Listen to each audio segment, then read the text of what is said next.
हमें समझना पड़ेगा कि वो एक वस्तु है। मैं एक डॉक्टर हूँ, मैं 50 ऑपरेशन किया हूँ, लेकिन नेक्स्ट डे जो है ना मेरे घर की मेरी बच्ची का ऑपरेशन है मान लो, तो क्या मैं कर पाऊँगा? क्या मैं कर पाऊँगा उस तटस्थता से जिस तटस्थता से मैंने 50 ऑपरेशन किया है ना? तो मुन्ना भाई का एक वो देखे भी होगे आप लोग, देखे हो ना? मैं पेशेंट को अपना दोस्त समझूंगी और उसका एकदम भाई की तरह इलाज करूंगी, ऐसा आंसर देती है ना, तो उसका डीन उसको हड़का देता है ना। क्यों? क्योंकि वो प्योर साइंस है और आपको जो है ना उसको ऑब्जेक्ट के रूप में ही देखना पड़ेगा, वस्तु के रूप में ही देखना पड़ेगा, तभी आप जो है ना उस काम को कर पाएंगे। वैसे ही सामाजिक अनुसंधान में है कि किसी भी घटना का अध्ययन जो हम कर रहे हैं उसको हमको वस्तु के रूप में समझना पड़ेगा और वस्तु की भांति ही उसका अध्ययन करना होगा। ठीक है? तो एक इम्पॉर्टेंट पॉइंट इसका वैज्ञानिक पद्धति का वस्तुनिष्ठता है और तटस्थता या निष्पक्षता है। ठीक है? क्लियर सभी? हाँ, आगे बढ़ूं। अब अगर हम वैज्ञानिक पद्धति का फीचर निकालें, विशेषता निकालें, वैज्ञानिक पद्धति का विशेषता क्या क्या होता है, तो हमको क्या क्या मिल जाएगा? वैज्ञानिक पद्धति का विशेषता में क्या क्या मिल जाएगा हमको? वही जो है वर्गीकरण करने के बाद सारणीयन करते हैं उनका। ठीक है? सारणीयन करने के बाद कार्य कारण संबंधों का स्थापना करते हैं, ये घटना आखिर घटा किस कारण से। उसके बाद फिर अपन सिद्धांत देते हैं कि इन चीज़ों से जो है ना ऐसा हो सकता है या हुआ है। ठीक है? तो ये सारे फीचर जो है क्या है? वैज्ञानिक पद्धति के फीचर हैं। क्लियर हुआ सभी को? क्लियर हुआ? इसी में पूछता है, चरण भी पूछता है ना, वैज्ञानिक पद्धति के चरण क्या क्या होता है बोल के। तो सबसे पहले अपन क्या ढूंढेंगे? समस्या। 50 प्रकार का समस्या है, उसमें से हमने एक समस्या उठाया, कौन सा? मान लो दहेज प्रथा। चलो ठीक है, दहेज प्रथा उठा लिया, समस्या का चुनाव हो गया। हो गया। नेक्स्ट चरण अध्ययन के उद्देश्य का निर्धारण करना। अध्ययन के उद्देश्य का निर्धारण करना। तो क्या रहेगा उद्देश्य हमारा? क्या रहेगा उद्देश्य? दहेज प्रथा को समाप्त करना। ठीक, मान लो दहेज प्रथा को समाप्त करना। ठीक। नेक्स्ट चरण इसका होता है प्राकलना का निर्माण करना। प्राकलना, प्राकलना मतलब समझ रहे हो? परिकल्पना। ठीक है, माने कि अध्ययन प्रारंभ होने से पहले, अध्ययन प्रारंभ होने से पहले क्या हो सकता है, क्या कर सकते हैं, इसके बारे में निर्धारण करना ही प्राकलना करना होता है। ठीक है? ठीक है, इसको जो है ना काम चलाऊ निष्कर्ष भी कहते हैं। काम चलाऊ निष्कर्ष। इसका परीक्षण जब लास्ट में आपका जो अंतिम निष्कर्ष आएगा उससे करते हैं कि कितने नज़दीक पहुँचे अपन। समझ में आया प्राकलना? अगला चरण अध्ययन क्षेत्र व अध्ययन की इकाई का निर्धारण करना। अब दहेज प्रथा को अपन को करना है तो पूरे इंडिया में तो कर नहीं सकते, तो हमने निर्धारित किया, मान लीजिए मध्य प्रदेश में करेंगे। ठीक है?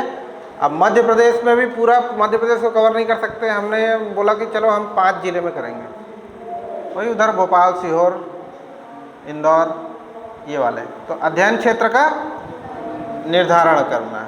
ठीक है? उसके बाद फिर तथ्य संकलन करना, आंकड़े संकलित करना। हम लोग जाएंगे, पूछेंगे दहेज प्रथा चलता है कि नहीं, चलता है तो क्यों चलता है, फलाना फलाना जो भी है, उसके बारे में जानकारी या तथ्य को संकलित करना। उसके बाद जब तथ्य हमारे पास संकलित हो जाए, ठीक है, तो उसमें उसका वर्गीकरण करेंगे। एक प्रकार के आंसर को एक तरफ, दूसरे प्रकार के आंसर को दूसरे तरफ, ऐसा उसका वर्गीकरण करेंगे। वर्गीकरण करने के बाद फिर हम लोग सामान्य निष्कर्ष निकालेंगे कि हाँ ये इस कारण से होता है, ठीक है। और उस सामान्य निष्कर्ष को अपने प्राकल्पना में जो हमने किया था उससे अपन मिलान करते हैं। उसके बाद फिर हम फाइनल निष्कर्ष निकालते हैं, फाइनल निष्कर्ष कि हाँ ये इस कारण से हुआ है। क्लियर हुआ? वैज्ञानिक पद्धति के चरण, यही आपके सामाजिक अनुसंधान के चरण भी कहलाते हैं। क्वेश्चन में अगर पूछ देगा कि सामाजिक अनुसंधान के चरण क्या है तो कंफ्यूज मत हो जाना, इसी को कॉपी पेस्ट कर देना। क्लियर है सभी? बढ़ो आगे।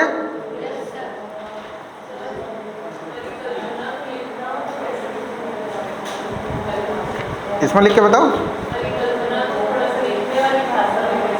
अच्छा, लिखने वाली भाषा में देखो, परिकल्पना को प्राकल्पना भी कहते हैं, ठीक है। जो प्रारंभिक निष्कर्ष होता है जिसका परीक्षण जो है अंतिम निष्कर्ष निकलने के पश्चात होता है, इसे काम चलाऊ कल्पना भी कहते हैं। जो शोध के निष्कर्षों को प्रमाणित करने का काम करता है कि हाँ हमने ऐसा बोला था और हमने जो निष्कर्ष पाया वो इसके इतने नज़दीक पहुंचा। बिल्कुल बिल्कुल, रोड मैप की तरह शुरुआत में जो ड्राइंग डिज़ाइन है ना उसी के टाइम का काम करता है वो, लेआउट का मान लो।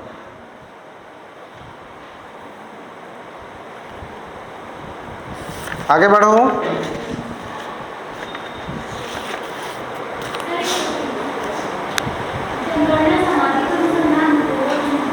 बिल्कुल होगा, क्यों?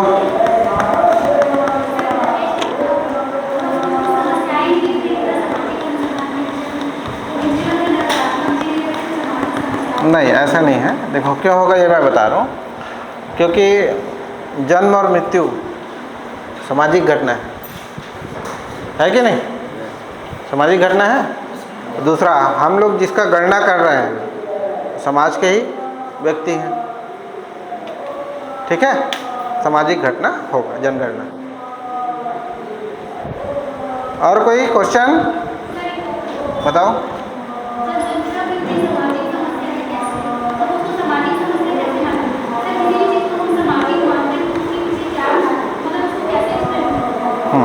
देखो, पहले तो ये समझना पड़ेगा कि वो किस समाज के संदर्भ में आप देख रहे हो।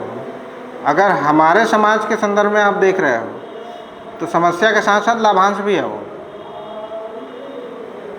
समस्या के साथ साथ लाभांश भी है। क्यों? क्यों?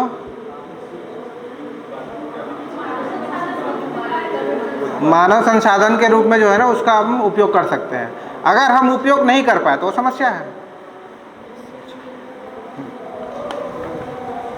अगर हम उसका उपयोग नहीं कर पाए, जनांकिकी लाभांश बोला जाता है जिसको, उस जनांकिकी लाभांश का उपयोग, जनांकिकी लाभांश समझ रहे हो? 18 से 60 वर्ष की जो आयु है, जो हमारे वर्किंग पॉपुलेशन है, वो वर्किंग पॉपुलेशन को अगर हम काम दे दें तो हमारी अर्थव्यवस्था क्या होगी? बढ़ेगी। अगर हम उसको काम नहीं दे पाए तो वो क्या करेगा? समस्या ही पैदा करेगा। तो वो दोनों हैं, तो उसको समाज के संदर्भ में समझना पड़ेगा आपने। हाँ हाँ, बताओ बताओ, अगला क्वेश्चन। सामाजिक नहीं नहीं, देखो आकाश में अगर तारे टूट रहे हैं, क्या ये सामाजिक घटना है? क्या ये सामाजिक घटना है? नहीं है ना। तो ऐसी घटना है जो समाज से जुड़ी हो, समाज को प्रभावित करे, तो सारी घटनाएं सामाजिक घटनाएं कहलाती हैं, ठीक है। क्लियर है सभी? बढ़ो आगे। हाँ, थोड़ा सा वस्तुनिष्ठता को हम समझ लेते हैं, ठीक है, ऑब्जेक्टिविटी को। क्वेश्चन भी आया है मेरे ख्याल से, आया है ना?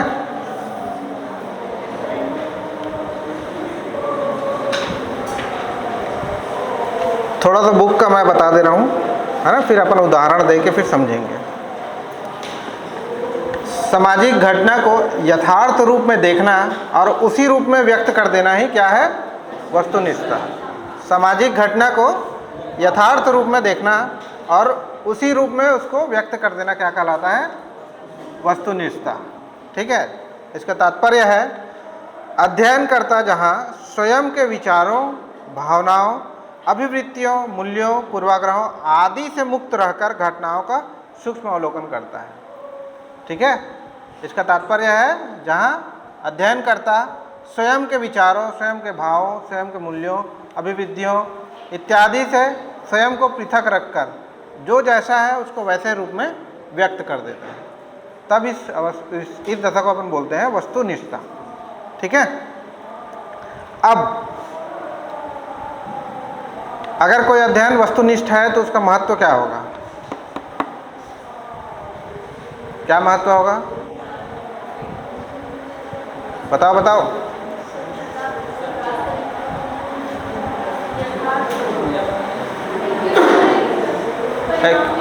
एक्यूरेसी रहेगा परिणाम। ठीक है, एकदम सही बोला। और अगला सार्वभौमिकता रहेगा उस अध्ययन में। अगर वस्तुनिष्ठता रहेगा तो स्वाभाविक बात है किसी भी जगह उसका अपन फिट करें रिजल्ट सेम मिलेगा अपने को। सार्वभौमिकता रहेगा। अगला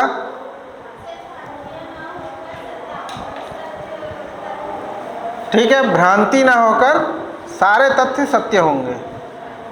ठीक है, सही है। और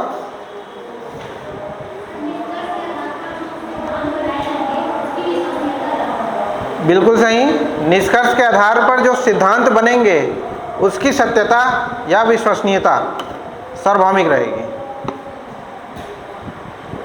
5 4 5 मिल गए महत्व इसके, लिख लोगे? क्लियर? अब वस्तुनिष्ठता प्राप्त करने में कठिनाई। क्या क्या कठिनाई आता है? पूर्वाग्रह को छोड़ना। क्यों? क्योंकि मानव स्वयं समाज में रहता है और उस समाज का अध्ययन कर रहा है, तो उसको जो अच्छा अच्छा लगता है उसको वो लिख लेता है और जो बुरा बुरा रहता है उसको छोड़ देता है, मान लो, है ना? तो क्या हो जाएगा? इससे अध्ययन नहीं हो जाएगा, पूर्ण नहीं होगा, वस्तुनिष्ठता पूरा खत्म। तो पूर्वाग्रहों के कारण पहला तो है वस्तुनिष्ठता प्राप्त करने में कठिनाई। दूसरा, सामान्य ज्ञान का प्रभाव। इसका अर्थ क्या है?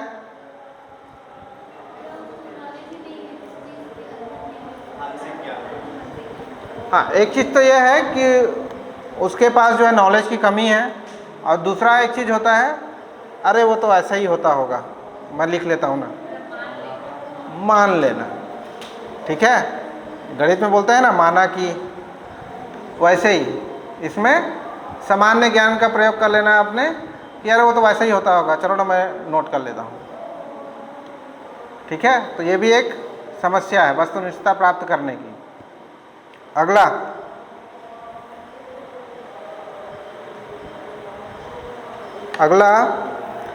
अध्ययन में अति जल्दबाजी। अगर अध्ययन करता हड़बड़ी में अध्ययन करेगा, जल्दबाजी में अध्ययन करेगा, तो भी वस्तुनिष्ठता प्रभावित होगी ही होगी। ठीक है। तीसरा, सजातीवाद। ठीक है, मतलब समझ में आया सजातीवाद? मतलब मान लो साहू समाज में या साहू समाज की किसी प्रथा का हम अध्ययन कर रहे हैं और अध्ययनकर्ता भी कोई साहू ही है, मान लो। ठीक है, अध्ययनकर्ता भी साहू ही है, तो भी वो अच्छा अच्छा चीज़ को हाईलाइट करेगा, बुरे बुरे चीज़ को छोड़ देता हूँ, ऐसा सोचेगा, तो इससे भी वस्तुनिष्ठता प्रभावित होगी आपकी, है ना। तो ये सब चीज़ें हैं जो वस्तुनिष्ठता को प्रभावित करता है। प्रशिक्षण का अभाव भी है। ठीक, वो पीछे से कॉल आ गया मेरे को, है ना, उस टोले में नहीं जाना है। उस तो देखो, मतलब मैं केवल आप लोग को ये बताना चाह रहा हूँ कि आंसर आपके अंदर ही है, आपके दिमाग में ही है। उसको जो है ना हमको प्रश्न के हिसाब से फिट करना है बस, ताकि ज़्यादा आपको रटने की आवश्यकता ना हो चीज़ों को। आप जो है हल्का सा एक बार रिवाइज दें और लिख लें। हो रहा है किसी के साथ ऐसा कि अभी भी रटना पड़ रहा है चीज़ों को? समझने की चीज़ है ये, ठीक है। अब मैं इसी में आगे बढ़ता हूँ। तथ्य संकलन की तकनीक में चलते हैं। अवलोकन, साक्षात्कार, प्रश्नावली, अनुसूची, इसमें आते हैं, ठीक है।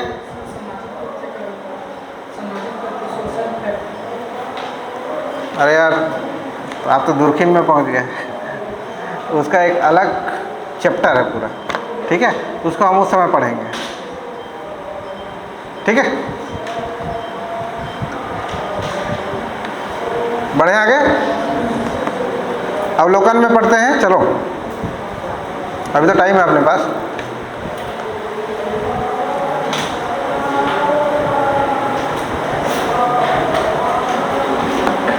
बढ़े अवलोकन।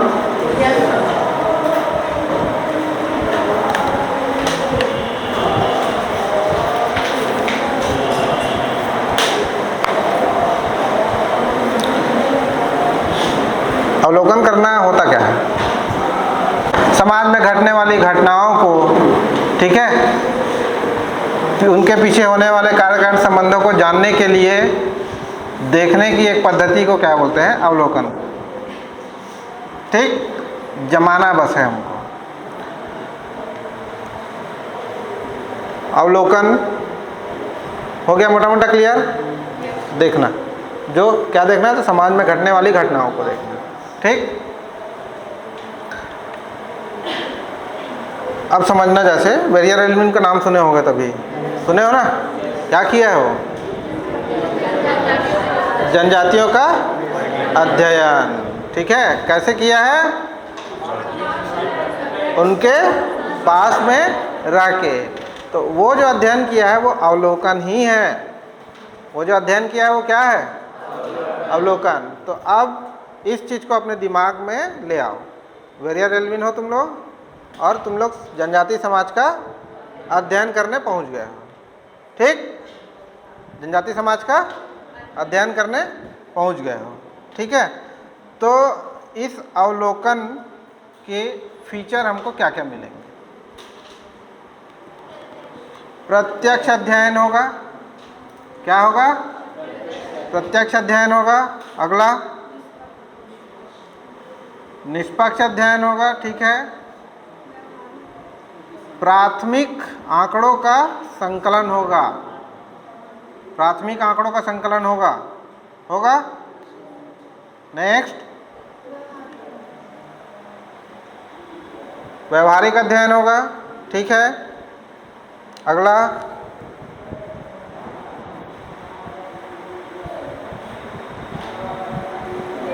सोचो सोचो।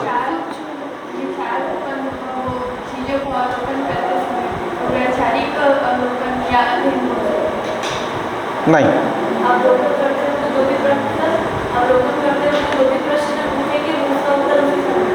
ठीक है, एकदम सही है। कार्य कारण संबंधों का तुरंत पता चल जाएगा अपने को, ठीक।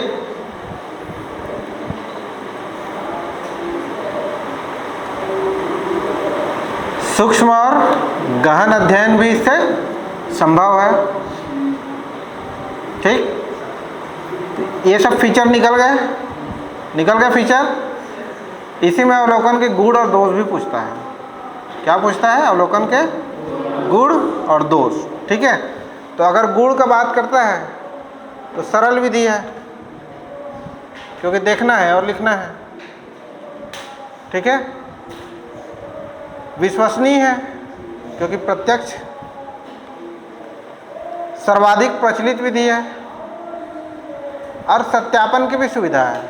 सत्यापन की सुविधा कैसे है? मान लो अगर आपको लग रहा है कि वो गलत लिखा है, तो आप स्वयं चले जाओ और उस घटना को उस समाज में जाके देख लो, तो सत्यापन भी हो जाएगा, ठीक है। तो ये सब इसके गुण हैं। सरल है, विश्वसनीय है, सत्यापन है, सर्वाधिक प्रचलित है। ठीक है, दोष क्या है इसका?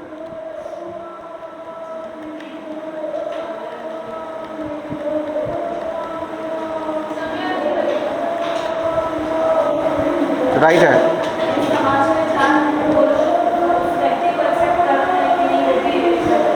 ये भी राइट है, क्योंकि जिस समूह का हम अवलोकन करने जा रहे हैं उसका एक्सेप्टेंस भी आ सकता है कि वो हमें एक्सेप्ट कर रहा है कि नहीं। ठीक है, अवलोकनकर्ता का व्यवहार भी प्रभावित करेगा इसको। अधिक परिश्रम भी बोल सकते हो। इसका जो मेन पॉइंट है वो ये है कि ये सीमित क्षेत्र में ही अध्ययन के लिए उपलब्ध रहता है, व्यापक क्षेत्र में इसका अध्ययन हम नहीं कर सकते। अवलोकन का अध्ययन जहाँ तक हमारा आँख देख सकता है वहीं तक तो कर सकते हो, इसके अलावा कर सकते हो क्या? तो सीमित क्षेत्र में अध्ययन है, समय साध्य पद्धति है, समय बहुत लगता है, ज्ञानेंद्रियों की भी सीमाएं होती हैं, ज्ञानेंद्रियों की भी सीमाएं होती हैं। ऐसा क्यों बोला गया? क्योंकि मान लीजिए आप कुछ चीज़ को देख रहे हैं और रात में उसको नोट डाउन कर रहे हैं, हमेशा तो पेन कापी लेकर नहीं चल सकते। ठीक है, तो 4 चीज़ देखा, उसमें से 2 चीज़ लिख पाए, है ना? तो ज्ञानेंद्रियों की भी सीमाएं हैं। और क्या है? पक्षपात की भी संभावना रहती है। क्यों? क्योंकि जब आप उस समूह से मिलते हैं, इंटरेक्ट होते हैं, तो कुछ समय के बाद जो है उसके प्रति जो लगाव है वो काफ़ी बढ़ जाता है आपका। जैसे वेरियर एल्विन का हुआ, वो तो यहीं के शादी भी कर लिया था, बताते हैं ना, है ना? तो उससे भी जो है ना ऑब्जेक्टिविटी आप होने की स्थिति में आ जाते हैं, है ना? तो पक्षपात की संभावना भी रहती है इसमें।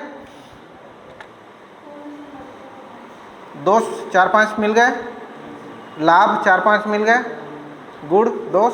ठीक है, अब इसके अवलोकन के प्रकार क्या होता है? अवलोकन का प्रकार 3 प्रकार हम देखेंगे। एक सहभागी अवलोकन, दूसरा असहभागी और तीसरा अर्धसहभागी। सहभागी माने कि उसके सदस्य बन के अध्ययन करना।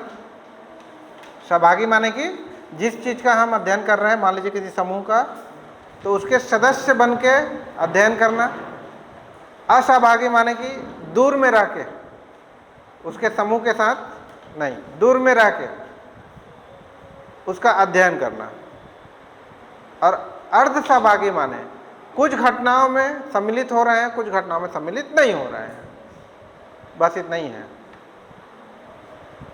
सहभागी माने उसकी संपूर्ण क्रियाकलापों पे हम सम्मिलित हो रहे हैं।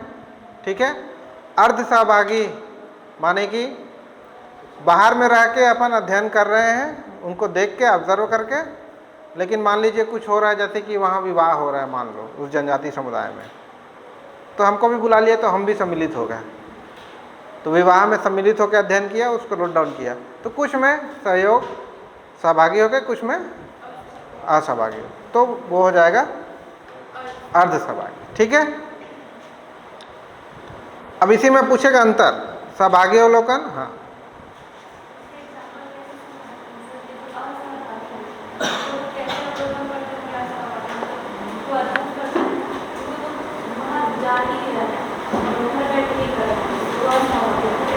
हाँ देखो, इसमें 2 चीज़ें हैं, समझना इसको चीज़ों को। ठीक है, कई बार चीज़ों को जो है ना अधिक वस्तुनिष्ठ बनाने के लिए, ठीक है, 2 टीमें बन जाती हैं। एक उस टीम में सम्मिलित रहता है, दूसरा उस टीम से बाहर रह के जो है ना ऑब्जर्व करते रहता है। ठीक है, तो वो जो घटना नोट डाउन कर रहा है और ये जो घटना नोट डाउन कर रहा है, समझ रहे हैं चीज़ें? नहीं समझ रहे हैं? आदिवासी समाज को समझो। आदिवासी समाज में वेरियर एल्विन जो है ना उनके साथ सम्मिलित होकर अध्ययन कर रहा है, उसके 4 साथी जो है ना दूर में रह के ऑब्जर्व करके उसको देख रहे हैं। समझ में है? तो वो लोग जो वेरियर एल्विन जो अपना निष्कर्ष निकालेगा और उसके साथी जो निष्कर्ष निकालेंगे वो मैच खाने चाहिए। ठीक है, तब फिर ये अगर दोनों को मिला दोगे आप, दोनों को, एक हो गया आपका सहभागी हो गया, एक हो गया असहभागी हो गया, और अगर कुछ कुछ क्रियाकलाप में सम्मिलित हो रहे हैं और कुछ में बाहर होकर अध्ययन कर रहे हैं, तो वो कहलाएगा आपका अर्धसहभागी। आगे बढ़ूं? इसी में अंतर पूछता है और मेरे ख्याल से एग्ज़ाम में भी आ चुका है। सहभागी अवलोकन और असहभागी अवलोकन में अंतर आया है क्या? कोई देखे हो क्या? मेरे ख्याल से आया है।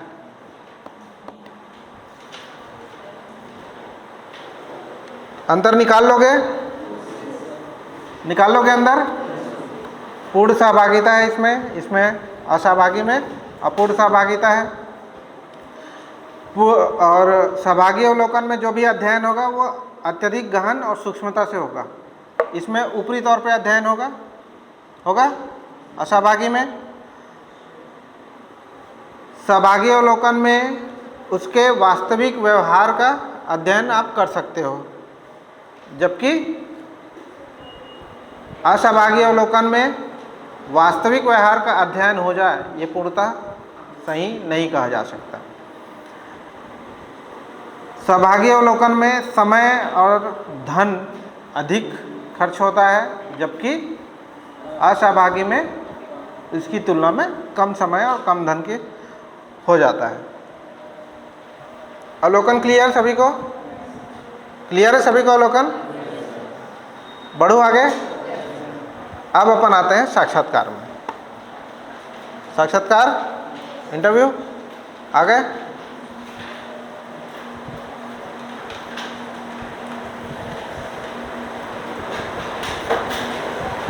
तो साक्षात्कार ठीक है। दूसरा, किसी साक्षात्कार में तो एक प्रकार से यह एक मनोवैज्ञानिक पद्धति भी है, ठीक है। साक्षात्कार, इसका आप गुण और दोष निकाल लेंगे अपन, गुण दोष निकाल लेंगे। क्या क्या है गुण मैं पढ़ के बता दे रहा हूँ।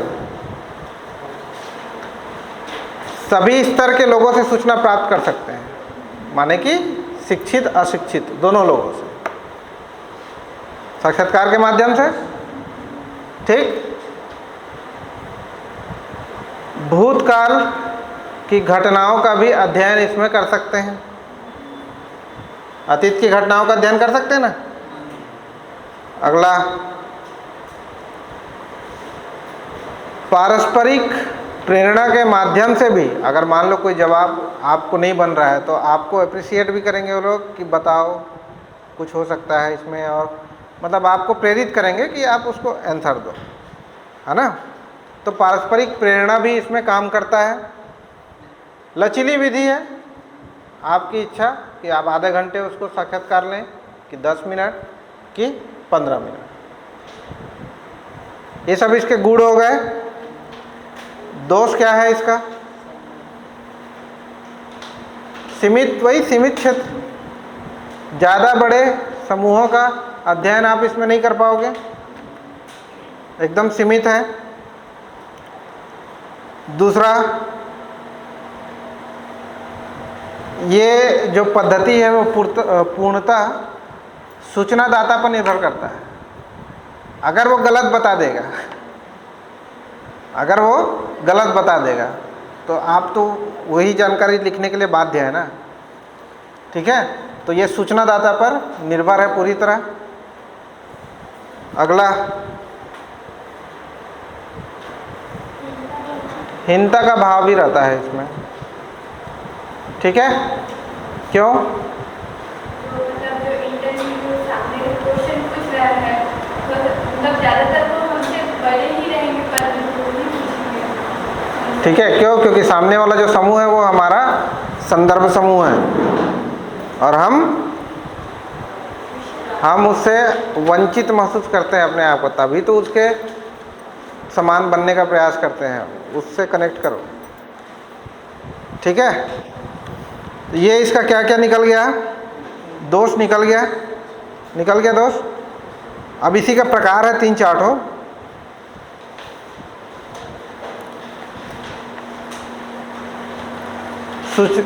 सूचनादाता की संख्या के आधार पर 2 प्रकार का होता है, व्यक्तिगत साक्षात्कार और सामूहिक साक्षात्कार। बस नोट कर लो, उसको एलिब्रेट करने की आवश्यकता नहीं हो। तो शब्द से क्लियर है? व्यक्तिगत साक्षात्कार माने कि एक एक व्यक्ति को बुला के जो साक्षात्कार लेंगे।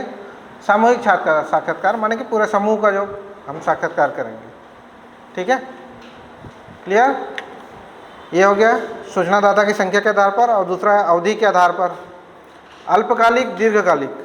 अल्पकालिक साक्षात्कार हो गया आपका कौन सा, जो लोक सेवा आयोग लेता है, 15 दिन में ख़त्म।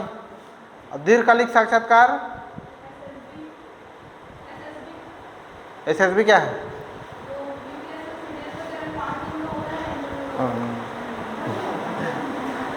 मान लो दीर्घकालिक साक्षात्कार माने कि जो महीनों चलता है, कौन सा है ऐसा साक्षात्कार?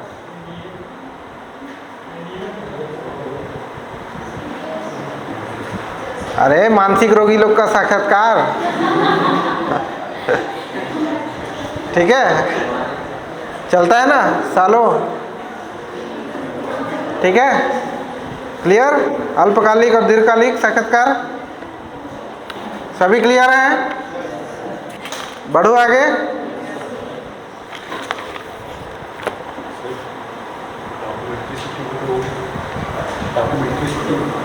हाँ, डॉक्यूमेंट्री शूटिंग होता है वो भी है बिल्कुल, वो लेकिन उसमें आ जाएगा ना अल्पकालिक में। हाँ, अगर समय को अगर आप बढ़ा के बांध के कहिए तो उसमें भी डाल सकते हो, उसमें कोई इशू नहीं है। मान लीजिए कोई डॉक्यूमेंट्री चल रहा है, 5 दिन में ख़त्म हो गया, अल्पकालिक डाल लो। किसी को डॉक्यूमेंट्री को बनने में 5 महीने लग गए, अब दीर्घकालिक में डाल लो, वो तो उसकी अवधि पे डिसाइड होगा, ठीक है। बढ़ो आगे। अब हम लोग पहुंचते हैं प्रश्नावली में। प्रश्नावली क्या है?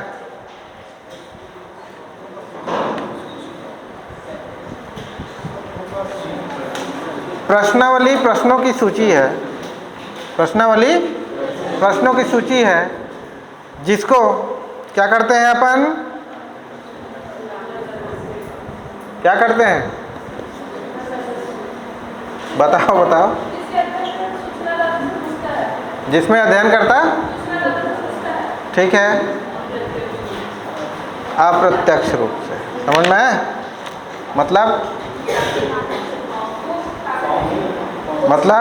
रुको बता रहा हूँ, समझना, एग्जाम्पल से समझना।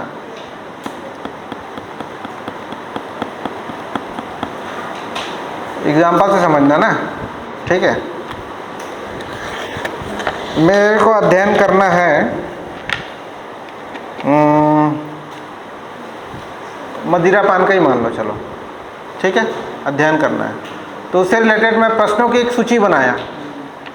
प्रश्नों की एक सूची बनाया कि आपका नाम, ठीक है, सूचनादाता का नाम, सूचनादाता का उम्र, सूचनादाता का पता, ठीक है, सूचनादाता के परिवार में कितने लोग मद्यपान करते हैं, सूचनादाता के परिवार में किस किस दिन में मद्यपान किया जाता है, किन किन कारणों से मद्यपान किया जाता है, क्या कोई समय है जिस समय पे मद्यपान अधिक किया जाता है, क्या कोई दिवस है जिस दिवस पे मद्यपान अधिक किया जाता है।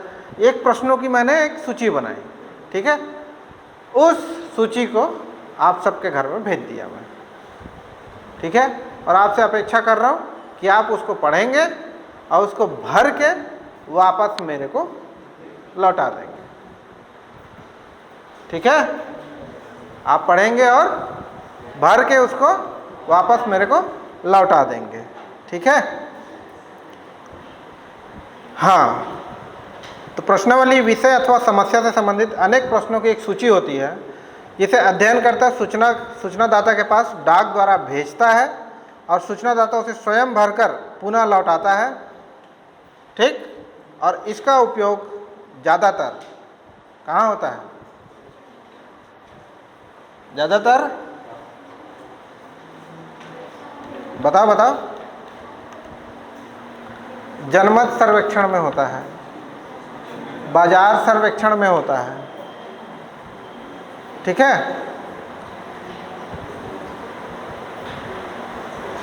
जनमत सर्वेक्षण, बाजार सर्वेक्षण, और कहाँ होता है? सामाजिक। तो संरचित जो रहता है इसमें प्रश्नों को पहले से तैयार कर लिए रहते हैं अपन। जो मैं बोला था 10 तो प्रश्न बना के अपन भेज दिए, उसमें किसी प्रकार के परिवर्तन की कोई संभावना नहीं रहती, वो संरचित है, ठीक है। जैसे कि मैं बोला आपके यहाँ आपके बच्चों की संख्या है, ठीक है। आ 4 ब 3 सा 2 द, एक भी नहीं, ठीक। तो यहाँ पर वो बाउंड है कि इसमें से ही आंसर देगा, बाउंड है वो, ठीक है। और एक मैंने लिखा आपके बच्चों की संख्या है और नीचे छोड़ दिया डैश डैश डैश, नीचे क्या छोड़ दिया, डैश डैश डैश। मान लो उसका 10 बच्चा हो, तो संरचित और असंरचित में अंतर यही है कि संरचित जो रहता है उसमें प्रश्न पहले से तैयार रहते हैं, उसमें किसी प्रकार के परिवर्तन की कोई संभावना नहीं रहती। और असंरचित में जो है ना प्रश्न तैयार रहते हैं, उसके उत्तर के लिए जो है ना उसके ऊपर छोड़ दिया जाता है कि आप क्या आंसर देंगे। असंरचित में पहले से प्रश्न तैयार, ठीक है, पहले से प्रश्न इसमें तैयार नहीं करते, छोड़ दिए रहते हैं उसके ऊपर।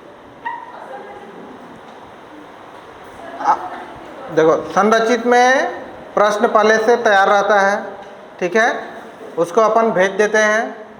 असंरचित में अपन विषय बता देते हैं और उसके बाद आंसर के लिए छोड़ देते हैं जगह और उसको भेज देते हैं, बस।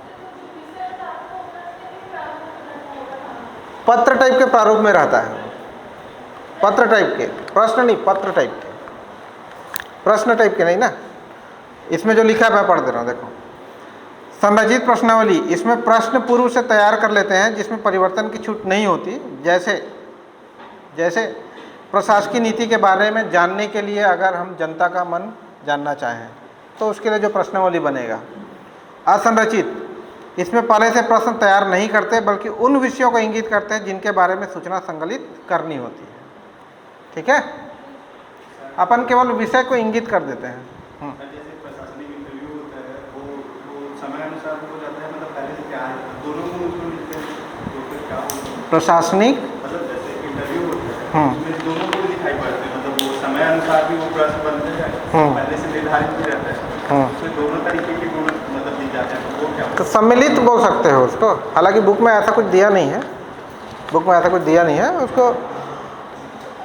उसको सम्मिलित भी हम बोल सकते हैं, दोनों को मिला के अगर ले रहे हैं हम लोग, है ना। क्या वो सामने वाले की जो इंटरव्यू उसके हिसाब से सामने वाले के ऊपर निर्भर करेगा वो, है ना। देखो कई बार क्या होता है, मेरे ही इंटरव्यू बोर्ड में कई बार इंटरव्यूअर लोग जो है ना प्रश्न बना के रखे हुए थे, उससे प्रश्न करते थे और जो आंसर देता था उससे काउंटर क्वेश्चन भी निकलते थे, है ना। कई जगह जो है वो लोग देख के स्वयं से प्रश्न बनाते थे और स्वयं से ही आंसर फिर मेरे को निकालना रहता था, उससे फिर क्रॉस क्वेश्चन होता था। एक मज़ेदार किस्सा बताऊंगा इंटरव्यू का मैं आप लोग को।